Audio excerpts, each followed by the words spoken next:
All right. Welcome, everybody. Thanks so much for joining our webinar today. We will be talking about the Natural Resource Stewardship Career Pathways grants that we've just launched. A few housekeeping items before we get started. We are in webinar mode, so you are all on mute. We don't have access to your cameras. You can enter questions directly to us as the panelists through the chat feature, and throughout the webinar you can submit questions through the Q&A, and we'll get to those at the end. So if you do have any logistical questions, feel free to put those into the chat box of the panelists and we'll do our best to address them. We will be recording this webinar and we will post it to our website by tomorrow and then share it out to everybody that's registered as well by email. So with that, we'll get started.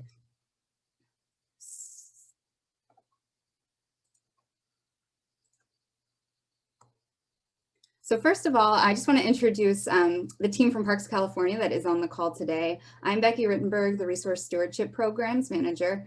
We also have Jeff Kish, who's the Vice President of Programs, as well as Lillian, who is our Community Engagement Intern, and she will be helping us in the background today, answering your questions and posting links in the chat as we go through. So we're going to get started first with a question to see who's on the call.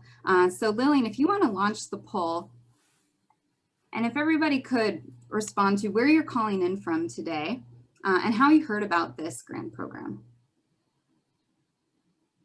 And while you're doing that, we can do quick introductions. So Jeff, do you want to start by letting everyone know where you're calling in from?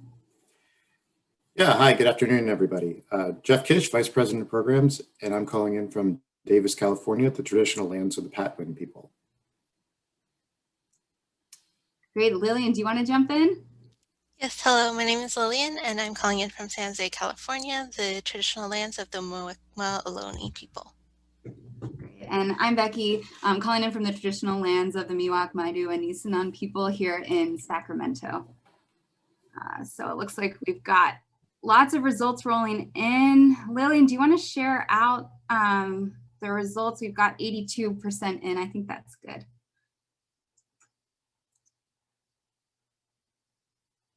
Cool. So it looks like we've got a lot of folks calling in from the Bay Area and Southern California. Some spread through the High Sierra and Desert Inland Empire areas, and a few from the Central Coast as well. Thanks for letting us know how you heard about it. This just will help us as we continue our grant programs in the future and being able to get the word out. So it looks like our newsletter, word of mouth, and the California Outdoor Engagement Coalition were some main sources. Great, thanks. Well, with that, I'm going to hand it off to Jeff. Lillian, if you want to close the poll to jump into our agenda and give some more background about Parks California. Thanks, Becky. So we have an hour together today. This is sort of the agenda for what we plan to go through. We have already covered introductions. We'll spend a bit of time talking about Parks California. It looks like there's a lot of new names on the call. So I do want to let you know about our new organization, relatively new. Most of the time will be devoted to talking about the Career Pathways Pilot Grant, the dates for the proposals when they're due, and the distribution of funds. And then plenty of the time at the end for Q&A. And so for those who might have joined a little late, we are taking questions in the Q&A feature, and those will all be answered during the Q&A session at the end. Next slide, please. So this is the Parks California team. We are headquartered in the Sacramento area, but we do have staff distributed across the state. We are intended to be statewide and therefore are trying to be close to parks, get that coverage where we can. Kinley Walsh-Lawler is our president and CEO, for those of you who've met her. Next slide, please.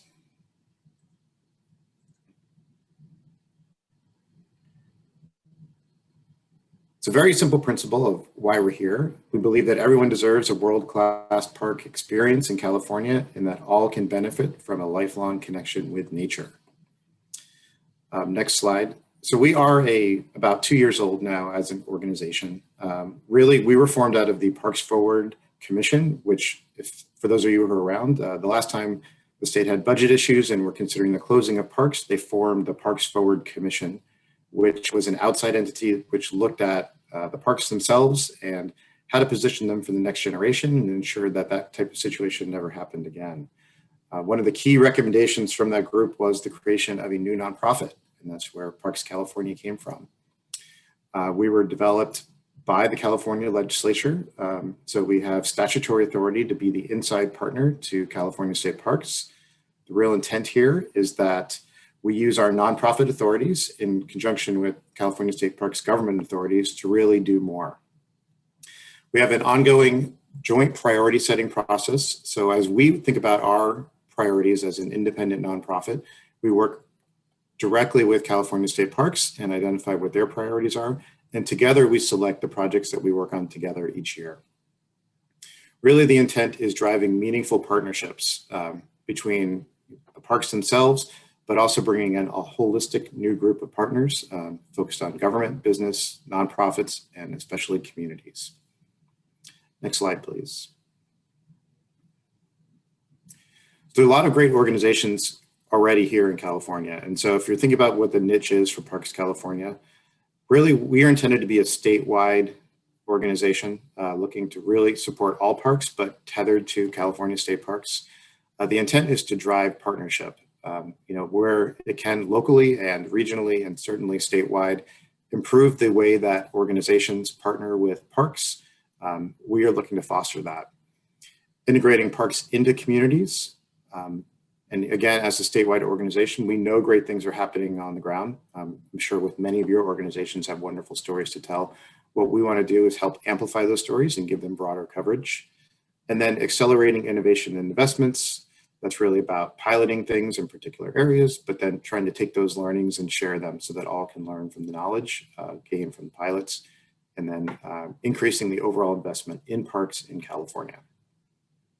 Next slide, please. So this is our engagement theory, and this is really our approach to how we think about looking at parks for the next generation. And really for us, it's about meeting people where they are in their relationships with nature. We know that not everyone was brought to parks as kids, not everybody has that same traditional way of connecting with nature. And so as we as an organization think about how we're developing our projects, we want to understand that not everybody is in the same place. So this is what we call our engagement theory, and it really reflects this idea of how do we develop the next generation of stewards and create lifelong relationships with nature. For us, we know that there are many groups which really don't have that thought about going to parks in what they think about doing with their recreational time. And a deep engagement in communities to build trust and build relationships must come first. And so we're looking to develop programs that focus on the community engagement piece before moving on to even something like having a park visit. It's obviously important to look at, the awareness raising, the marketing and communications of the offerings of parks across the state, what can be done, the recreational opportunities, and looking for alternative ways to reach those who might not be reached currently by traditional park offerings. Obviously, park experience is very critical to developing relationships, and we're focused on relevancy and developing park experiences that connect people. Really, we're in different ways, perhaps than are the traditional ways of visiting, but certainly those as well. So for us, park experience is about the relevancy, the experience they have, but also ensuring that the parks are excellent. And part of our mission is fundraising for capital improvements and ensuring that we have high quality parks throughout California. A key part of our mission is re-engagement. So we're very focused on multi-touch experiences. Once you have that first experience at a park, getting people to come back either to the same park or different parks, so that that relationship continues to grow over time and ultimately drive ideas like stewardship and advocacy. And for stewardship, we're not ones to define what stewardship means. We find that to be a very personal decision. It could be things like volunteering or serving on a board of an organization. What we're talking about today, job creation, having jobs in a park. It could also just be about bringing people to parks or finding your own way to connect and want to give back.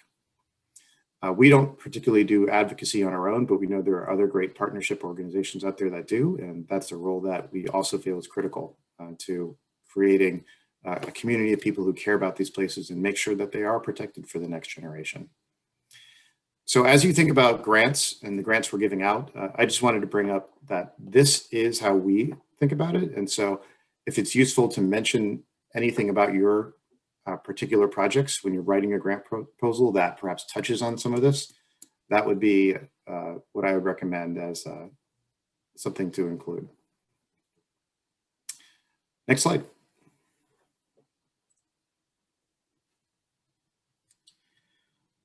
So our resource stewardship initiative, as a new organization, we are still in the midst of launching programs. This is a program that we started last fall, really keying in on what we could do as an organization to support efforts around natural resources, resource stewardship, very much in collaboration with the California Landscape Stewardship Network, California State Parks, and Golden Gate National Parks Conservancy.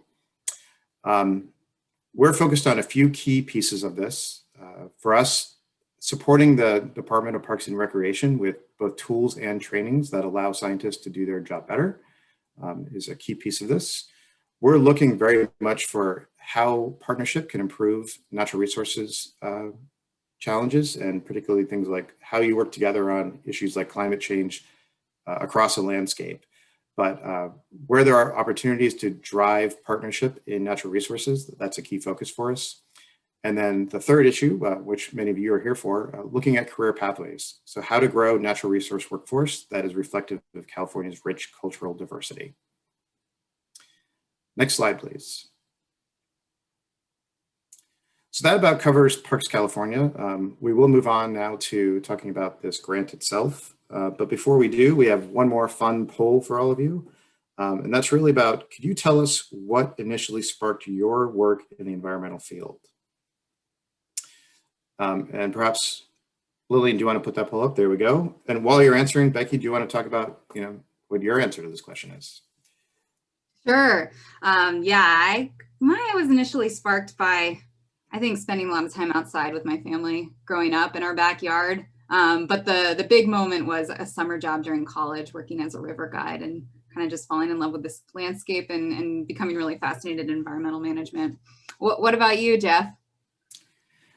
For me, I think I've worked in conservation for quite a while, but what really got me focused on parks is where I wanted to focus my career was an internship with National Park Service. So a grad school internship that allowed me to live in a park for a summer and really made me fall in love with everything that parks are about.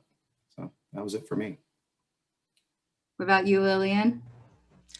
For me, when I was younger, I was in venture scouting, and so that kind of sparked my increased enjoyment in the outdoors. And after that, I went into environmental studies in college. Great.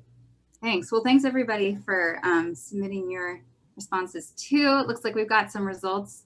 So for many, it was that strong mentor or family member, but for over half, it's something other that's not listed here. We had about a fifth from university or graduate school, had that initial spark. Some from AmeriCorps Conservation Corps positions, some as early as high school from club or class, some from community college and volunteerism as well.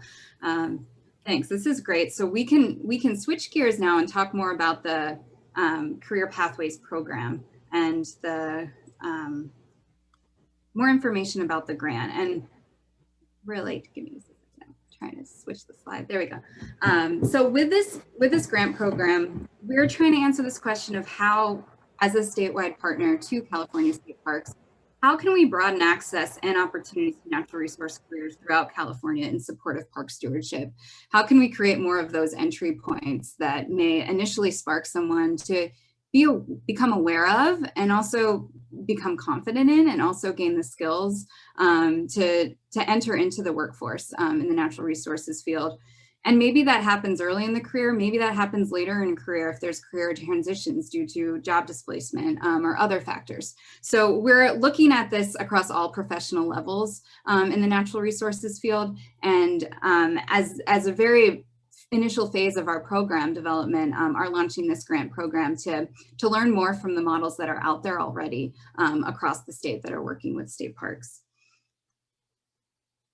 So as Jeff mentioned early on with part of our role here at Parks California, we're working to advance best practices.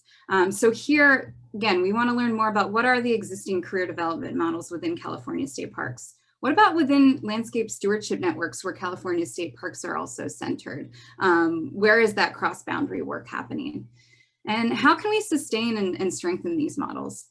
So that may be looking specifically at different types of trainings that programs are doing or certifications that they're offering to participants that help them take that next step. That might be around access and recruitment to address barriers to entry in this workforce. Maybe it's offering housing, or maybe it's offering transportation or literacy if you're working with English language learners. So we're looking for best practices in that space.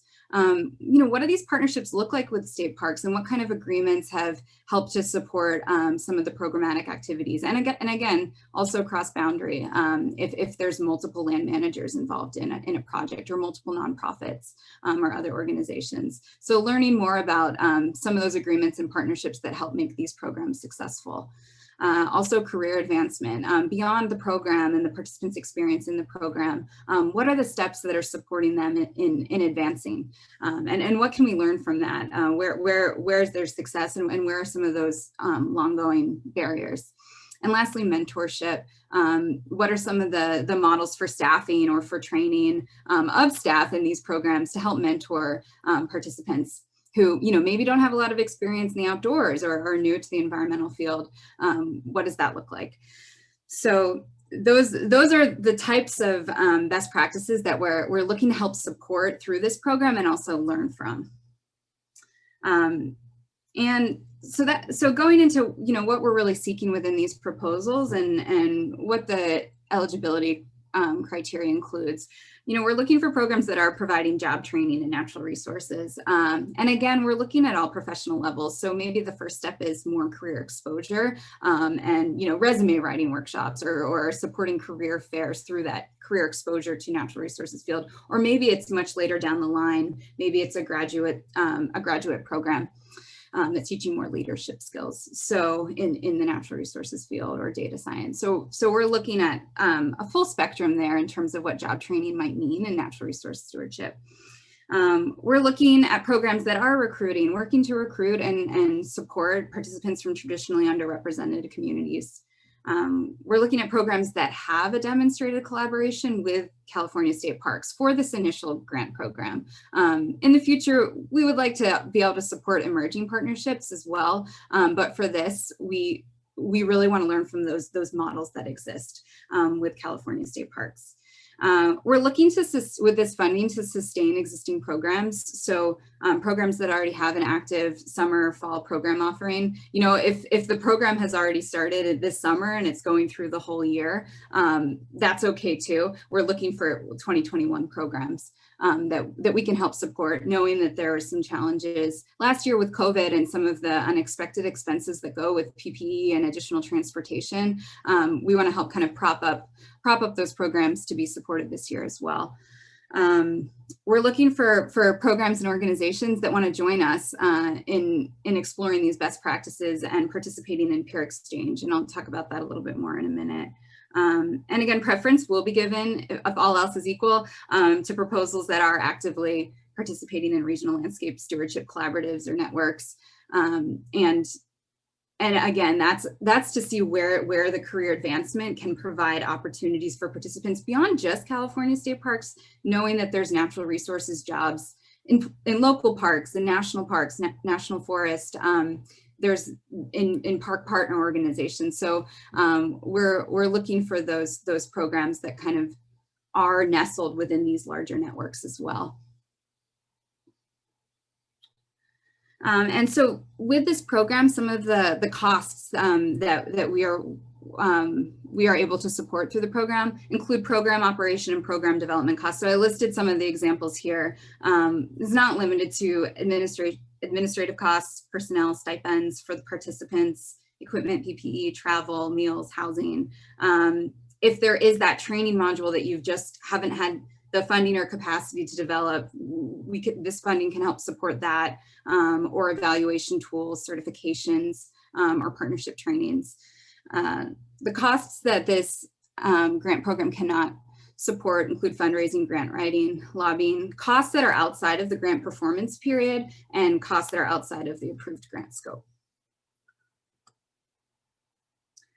So going into the peer exchange, what does that look like for this program? We'll have a welcome call with the final awardees as an opportunity to introduce the programs and the organizations, learn a little bit more about what everybody is working on, and then begin to kind of develop the agenda for what 2 subsequent peer exchange workshops will look like. What are the big questions that we want to try to answer together? And who else should be in those conversations. So we'll be discussing key barriers and opportunities for broadening access and then sharing models and best practices. So then moving into the grant application. Our grant application, again, we're a young organization and early in our stages of grant making. And so down the road, we hope to have more sophisticated grant making software. But right now we are using an online application through Microsoft Forms. That will also require you to send your attachment separately through an email. So Lillian will post in the chat right now the grant guidelines that do include the questions, so you can preview them on the PDF, and then you'll need to transfer your responses into the online application.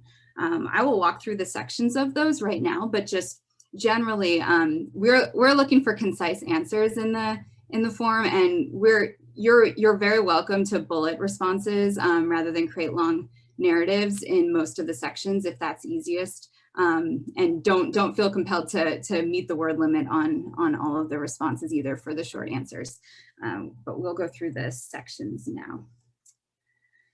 So section 1 is just applicant background. So your proposal name, location, contact information, the amount that you're requesting from the grant, and some background information on your organization. Section 2 is your program proposal. So here you'll provide a project description and that states the specific needs that our grant will help support. The response is limited to 4,000 characters, which is about 500 words. But know that in section 3, there's a lot more opportunity to give us more of the details about what makes your project eligible. So section 3 is the program background and details. So here you can go, you can provide more information about the program details and participant experience. And so that includes, sharing more about what types of trainings the participants will be provided through the program. If they are receiving any certifications, what are those? What does the program look like? Is it meeting every Saturday virtually with a cohort of students through the summer and fall with some field activities throughout? Is it a summer crew that is spending time in parks across the state working on habitat restoration activities? Give us a sense for what that program looks like, the frequency of how often the group is meeting and in what capacity. Here's a good opportunity. This is the place too to also share more about the program history and any past results. So letting us know if you do have any data on participant outcomes from the history of this program, share them here so we can get a sense of how your program has worked in the past.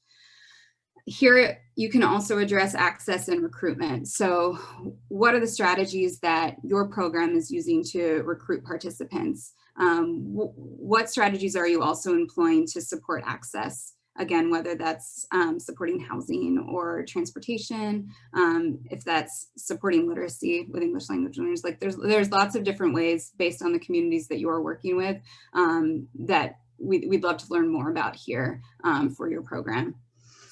In this section, we'll also ask you to define your collaboration with California State Parks. So again, this is an important part for these pilot grants, is that State Parks is really a key partner, so we can learn from those models.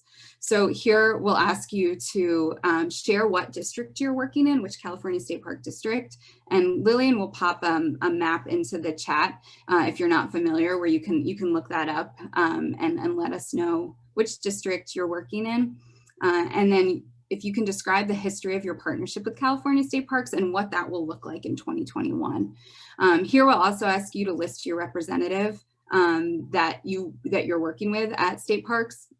And once we have our final applicants and our final list of awardees, we will first verify with those representatives that will verify the collaboration that you define here.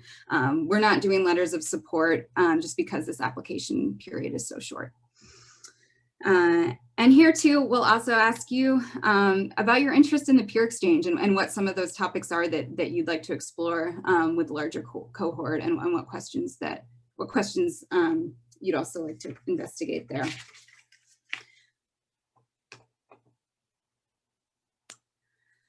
So moving on to section 4. Section 4 is really about project goals, outputs, and participant outcomes, as well as populations served. So here, again, define your program goals, share with us the program outputs. We have, we've started a list in the question that you'll see. Feel free to expand upon that with the outputs that you're suspecting from the program. You can list them in the response. And then also describe the program's intended outcomes for participants. And in this section, we'll also ask you to describe how success will be measured. In the attachments, we ask you to attach any evaluation tools that you're using. The reason that we're doing this is it will help support us as we develop our annual report or our final reporting requirements by understanding what information you're already capturing. We don't want to add another survey to your program necessarily. We want to be able to use the type of information that you're already collecting from participants and you're already tracking. So we'll ask you to describe the success here and how you're measuring it, but then also have an attachment in the email that I'll talk about in just a second. Here we'll also ask you to go through some of the challenges that you may encounter this year in any contingency planning, especially around COVID, knowing the unknowns there. As a partner in this, we will be flexible, understanding that there could be some unforeseen things this summer with COVID, also potentially with wildfires again. So know that we can be flexible with that, but here listing out some of those anticipated challenges and how to overcome them is an important part of the responses. Here, we also ask you to share more about the population served. So there, we'll ask you to define what the populations are that you're serving, both through a demographic breakdown where you can provide estimates, as well as a description. And we'll also ask about, what type of prior experience, lived experience, qualifications are you looking for in your applicant or in your participants for your program. And I'm just putting an example of one of the questions here because it's a tiny bit tricky to answer in the format of the question type. So for the demographics, we ask you to provide, the groups of participants you intend to reach with the program by estimating, in this case, the participant age range demographic breakdown by percentage. So your total should add up to 100%. You'll just need to provide, oops. Sorry, I just skipped to the next slide. You'll need to provide a response for each line and then just make sure that your totals, so like 40%, 6% gets to about 100. It doesn't need to be perfect. And again, these are just estimates to help us understand, at large, what are the communities that we'd be serving by this program and across the state. So. Now we'll move on to section 5, which is the attachments. We require 7 attachments, including the budgets. The budget is an Excel sheet. We have a template that Lillian will pop into the chat. Includes both project and organizational budgets. We ask that you submit those as an Excel sheet when you're done. You may need to add more lines depending on your expenses, and that's fine in the template. And feel free to get in touch if you do have any questions about that as you're filling it out. The second attachment is the program timeline. Here, we ask that you include a timeline, include start and end dates, milestones, deadlines, and deliverables. The third is the evaluation tools, which we talked about previously.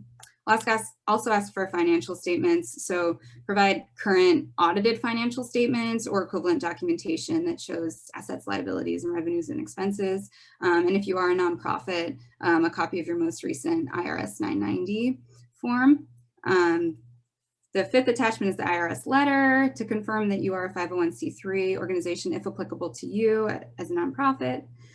Attachment 5, we ask for your organization's photo and liability release, so please provide a copy of that. We may request photos of your program for reporting, marketing, and storytelling purposes.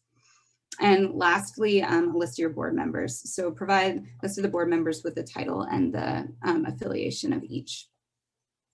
And on this next slide, these are the naming conventions for those files when you submit them to the grant's email address. And all of them should be PDFs except for the first file, which can be Excel file. And for your org name, feel free to shorten it or add an acronym if the file name becomes very long. And this is listed in the grant guidelines and also on the online form. So there's a few places to reference here.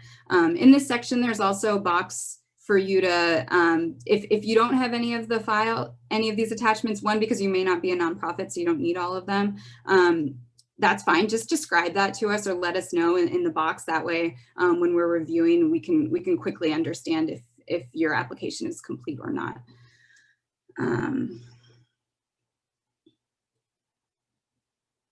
Oh, and the last thing I'll add here is, if you can, please do email all of the attachments within the same time frame that you're completing your online application. That way we can quickly verify whether the application is complete or not. We will not review incomplete applications. So please do those at the same time.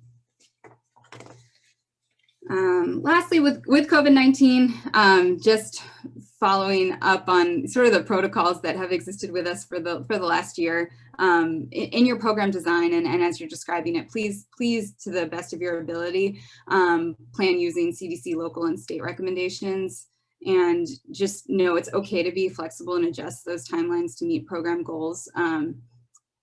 Depending on the circumstances as we move forward. We're really committed to that and making sure that your program is safe for you and your community, as well as park staff. So jumping into our last slide before we jump into Q&As, some important dates. So we're at the webinar today. Again, this is recorded and we'll post it to our website and send it by email tomorrow. If you have additional questions that we weren't able to address in this webinar, we will be available next week for quick office hour visits from 10 to 12 next Tuesday and Thursday. You can schedule a 15-minute meeting during those hours by emailing grants@parkscalifornia.org. And we'll begin confirming those starting today for next week. So if there's questions that weren't addressed here, that's an opportunity to get a little bit more information. The proposals are due March 12th at 5 p.m. And again, that includes the attachments and the online form submission. We will notify awardees by April 2nd. And then the grant agreements will be due about 2 weeks later, April 16th, at which point we will provide all of the funds that were requested or that were awarded. In May, we'll find a time for the welcome call based on what works for the awardees. And then similarly for the peer exchange workshops, we'll set those up later in the summer and then early fall. The final report will be due January 31st, 2022. So before we jump into Q&A, I just want to open it up to Jeff or Lillian if there's anything that I missed that you just want to share before we get to those questions. No, not on my end. I'm ready to jump in when you are. Okay. Great. Well, Lillian's going to help to moderate our Q&A. So Lillian, do you want to pull some of the common questions that we've been receiving, and then Jeff and I can jump in? Yes, okay, so we have a few questions starting with what our proposals are seeking in terms of job training. So Heidi asks, would cultural resources training be eligible for this grant? Jeff, do you want to take that one? Yeah, Heidi, I love this question. I think I would love to hear about your cultural resources program, first of all, and that is something that we considered. So our pilot program, which is this year, which is really about learning on our end from existing programs in natural resources, is going to be restricted to natural resources. The intent of what we're doing this long term is to glean learnings from the groups that have been doing this for at least 1 year and are willing to participate in peer exchange to really understand what models are working, and then over time broaden this to additional divisions, which absolutely includes cultural resources. That division staff itself within state parks is excited for this idea. And so that will be a long-term goal for this, but that will not be eligible this year currently. Okay, and another question from Carla: does exposures to careers in STEM and environmental conservation fit within job training and natural resources? Yeah, I can jump in there. Yes, it does. If it's part of a program that's really built into a career development pathway, if that makes sense. So yes, if the point is to both really expose participants to careers in natural resources and be intentional about sharing, what the next steps of training or what the types of jobs are that individuals can apply for, or what the summer internships might look like, providing support and mentorship around those next steps. So, like, for example, if it was a citizen science program that was, providing youth some experiences collecting data in the field, and they were doing that work, that's great. But unless it really then also points to maybe some opportunities with local universities related to their environmental science programs and helping students to kind of see that next step in their career development, that's kind of what we're looking for, that bigger picture of where the program fits into a career pathway beyond just exposure. And another question from Heather: are careers in interpretation in state parks part of this program?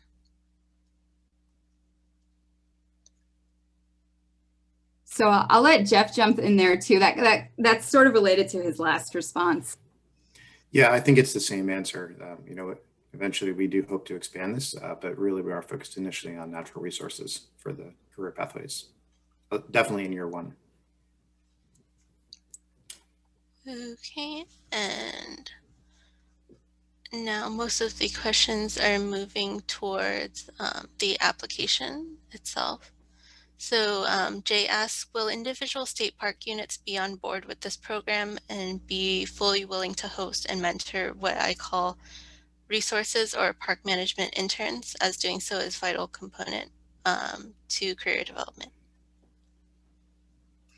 Yeah, so that's something that you would have to tell us for this program. So we're looking for those existing partnerships where there's already that defined coordination with state parks, where maybe they have staff capacity to provide that mentorship, and that's already in the plans for this summer, or maybe something that you've already tested in the past.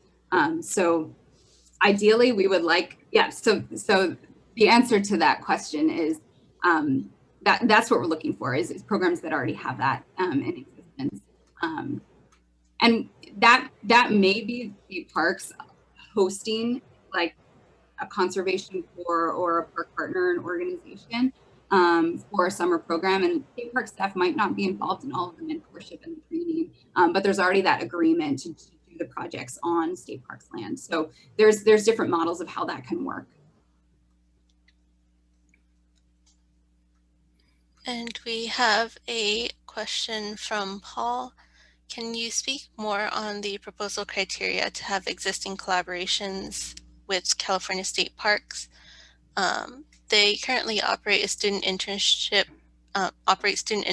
at Año Nuevo State Park, but the arrangement is through a University of California Natural Resource System cooperative agreement. So would this qualify? We'd have to see the application and the representative of California State Parks to say, but it sounds like it. I mean, what we're looking for here is that state parks is a part of the partnership. So in this case, if the program's happening on state parks land, then it sounds like they're part of the partnership, and that's a key component to the program. A similar question from Michelle: would you consider collaboration with state agencies that broaden access and opportunity pathways to California's nearshore marine environment and stewardship of marine protected areas? Again, if California State Parks is a key partner to that program implementation, then yes. We have a question from Corinne. Do you see an avenue for funding opportunities for agencies with career development programs that are based out of nature immersion youth camps or land trusts operating on private or managed access land?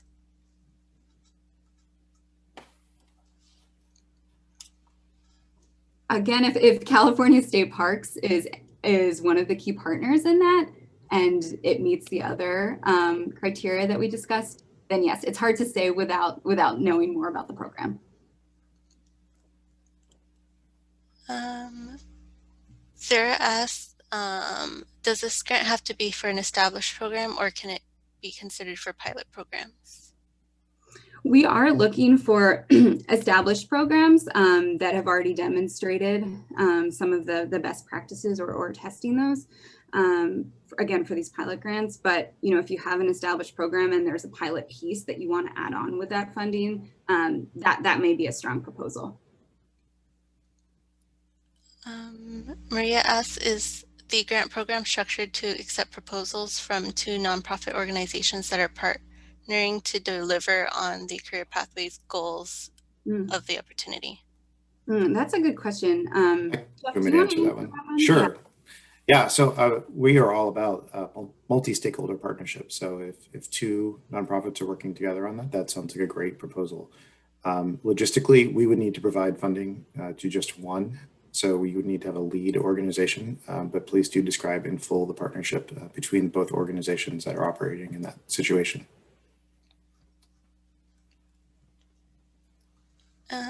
We have a question from Carlos. How much of the job training and career exposure needs to happen within California State Parks boundaries?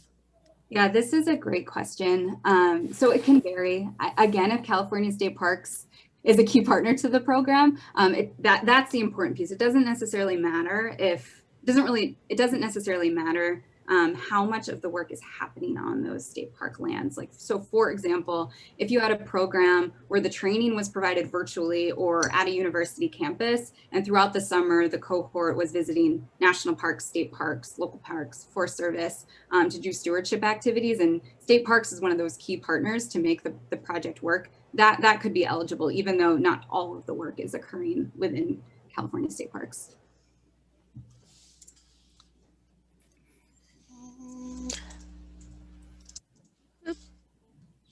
A moment.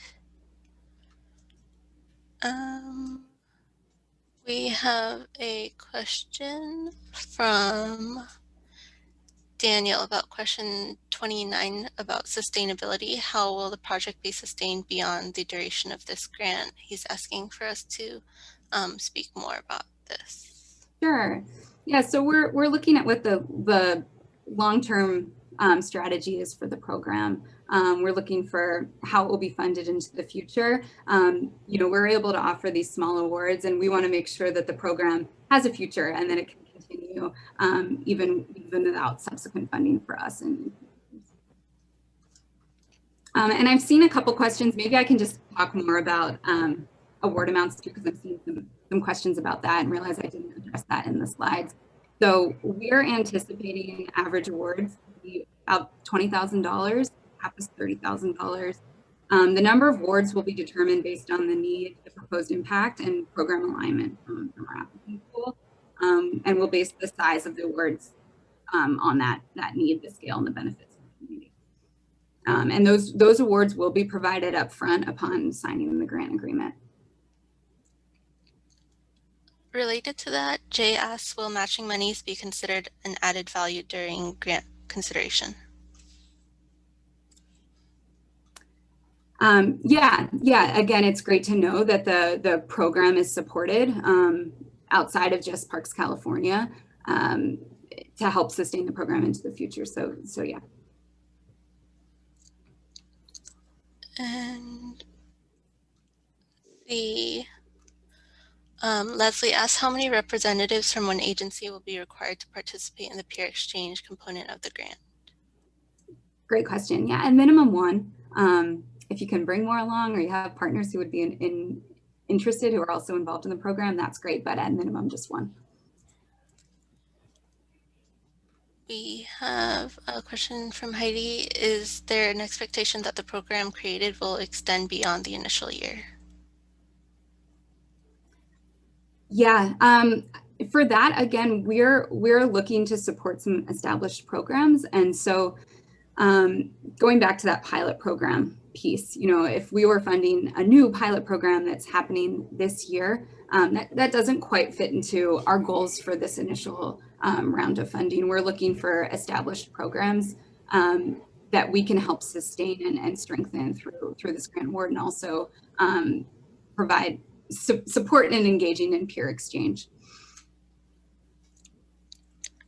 We have a question from Mark. What are some of the markers of collaboration with state parks that you'll be looking for? Yeah, great question. And Jeff, feel free to chime in here as well. We'll be looking for that past history. So how is the program involved state parks in the past, and how will it this summer?